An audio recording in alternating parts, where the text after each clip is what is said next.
வணக்கம். கெட்டி சட்னி சேனலில் இன்றைக்கி நம்ம பார்க்கக்கூடியது இட்லி தோசைக்கெலாம் தொட்டுக்கிற மாதிரி இட்லி பொடி.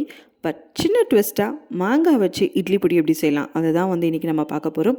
இதுக்கு என்ன தேவையான பொருள் அப்படின்னு பார்த்திங்கன்னா, ஒரு பெரிய மாங்காய். அந்த மாங்காய் நல்லா கழுவி எடுத்துகிட்டு இந்த மாதிரி மேலே இருக்க தோலெல்லாம் சீச்சி எடுத்துருங்க. இப்போ நம்ம இட்லி பொடி செய்கிறோம் அப்படின்னா எல்லா பொருளையும் எடுத்து வச்சுட்டு ஒரே நாளில் அரைச்சி முடிச்சிடும். ஆனால் இந்த இட்லி பொடிக்கு ஒரு 3 நாள் ஆகும். ஏன்னு கேட்டிங்கன்னா, அந்த மாங்காய், அதாவது தோல் எடுத்து வச்ச மாங்காய் இந்த மாதிரி நல்லா துருவி எடுத்துடணும். துருவி எடுத்துகிட்டு ஒரு பிளேட்டில் ட்ரான்ஸ்ஃபர் பண்ணி அதை 3 நாள், ஒரு 2 அல்லது 3 நாள் வெயிலில் வச்சு நல்லா காய விடணும்.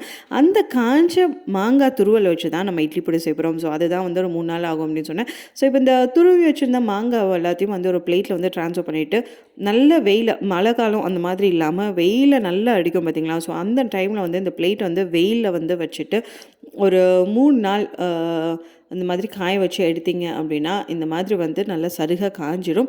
அது 1 கப், அதாவது துருவி காய வச்சு எடுத்த மாங்காய் 1 கப். அதுக்கு அதே கப்பில் 1/2 கப் கடலைப்பருப்பு, 1/2 கப் உளுத்தம் பருப்பு, 10 காஞ்ச மிளகா. அந்த 10 காஞ்ச மிளகாவில் 3 காஷ்மீரி சில்லி மிளகா, ஒரு 1/2 கைப்பிடி அளவுக்கு கருவேப்பிலை. அந்த கருவேப்பிலை ஃப்ரெஷ்ஷாக இருந்தாலும் சரி, இல்லை காஞ்ச அந்த மாதிரி இருந்தாலும் ரொம்ப டேஸ்ட்டாக இருக்கும். ஒரு 5 பல் பூண்டு, உப்பு, அப்புறம் பெருங்காயத்தூள். இவ்வளோ தான் இதுக்கு தேவையான பொருள். ஸோ தேவையான பொருள் எல்லாமே எடுத்து வச்சதுக்கப்புறம் இந்த ஒரு பொருளையும் பக்குவமாக நம்ம வறுத்து எடுக்க போகிறோம். இதுக்கு ஒரு கடாயை வச்சுட்டு நல்லா சூடாறினதுக்கப்புறம் ஒரு ஸ்பூன் அளவு எண்ணெய் ஊற்றிடுங்க. அது காஞ்சதும் மிளகாய் வத்தல் செவக்க கருகாமல், இந்த மாதிரி கருகாமல் வறுத்து எடுத்து வச்சுருங்க. ஒரு பிளேட்டில் ட்ரான்ஸ்ஃபர் பண்ணிவிடுங்க.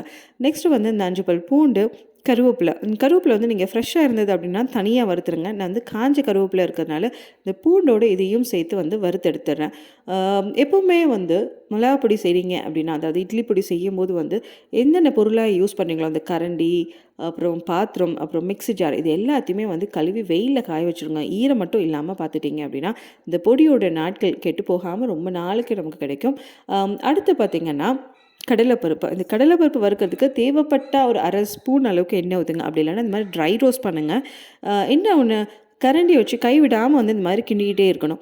ஏன் அப்படின்னா, நீங்கள் கை விட்டிங்கன்னா ஒரு சைடு வறுபட்டிருக்கும், இன்னொரு சைடு வறுபட்டிருக்காது, சீக்கிரமே கருகி போயிடும். ஸோ அதனால் இந்த பருப்பு வகைகள் வறுத்து எடுக்கும்போது கை விடாமல் நல்லா செவக்க வறுத்து எடுத்துருங்க. அடுத்து உளுத்தம் பருப்பு. நான் முழு உளுந்து யூஸ் பண்ணியிருக்கேன். நீங்கள் தேவைப்பட்டால் அப்படி இல்லைன்னா, அதாவது உங்கள்கிட்ட என்ன உளுந்து இருக்கோ, கருப்பு உளுந்து இருந்தாலும் சரி, இல்லை உடை உளுந்து இருந்தாலும் சரி, எந்த உளுந்துனாலுமே இந்த மாதிரி நல்லா செவக்க வறுத்து எடுத்துருங்க. எல்லாமே ஒரே டேஸ்ட்டாக தான் இருக்கும். இப்போ நம்ம எல்லா பொருளையுமே வறுத்து எடுத்தாச்சு. ஸோ அடுத்து இருக்கிறது ஒன்றே ஒன்று தான் இந்த மாங்காய். இந்த மாங்காய் என்ன பண்ணோம் அப்படின்னா, இந்த சட்டி நல்லா சூடாக இருக்கட்டும். சூடாக இருக்கும்போது இந்த மாங்காய் துருவல் போட்டுட்டு ஒரு 10 அல்லது 20 செகண்ட் மட்டும் வச்சுருங்க. அதாவது அதோட சூடு மட்டும் அந்த துருவின மாங்காயில் ஏறணும். அந்த மாதிரி வந்த உடனே சட்டியை ஆஃப் பண்ணிவிட்டு, அதாவது கேஸ் ஆஃப் பண்ணிவிட்டு ஒரு பவுல் ஒரு பிளேட்டில் ட்ரான்ஸ்ஃபர் பண்ணிவிடுங்க. ஸோ இப்போ எல்லா பொருளுமே நம்ம வறுத்து எடுத்தாச்சு.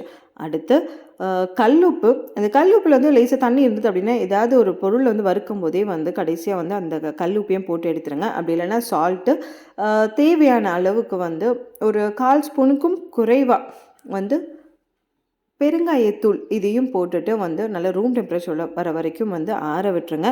ஆறுனதும் ஒரு மிக்ஸி ஜாரில் போட்டு ரவை கன்சிஸ்டன்சிக்கு ரொம்ப ஃபைன் பவுடராக இல்லாமல் இந்த மாதிரி ரவை கன்சிஸ்டன்சிக்கு திரிச்சு எடுத்துட்டிங்க அப்படின்னா மாங்காய் இட்லி பொடி ரெடி. இந்த மாங்காய் இட்லி பொடியை இட்லி, தோசைக்கு நல்லெண்ணெய் அப்படி இல்லைன்னா நெய் ஊற்றி சாப்பிட்டு பாருங்கள். ரொம்ப அட்டகாசமாக இருக்கும். இதே மாதிரி இன்ட்ரெஸ்டிங்கான இட்லி பொடி ரெசிபீஸ்க்கு கெட்டி சட்னி சேனலை சப்ஸ்கிரைப் பண்ணி பக்கத்தில் இருக்க பெல் ஐக்கானை கிளிக் பண்ணுங்கள். நன்றி.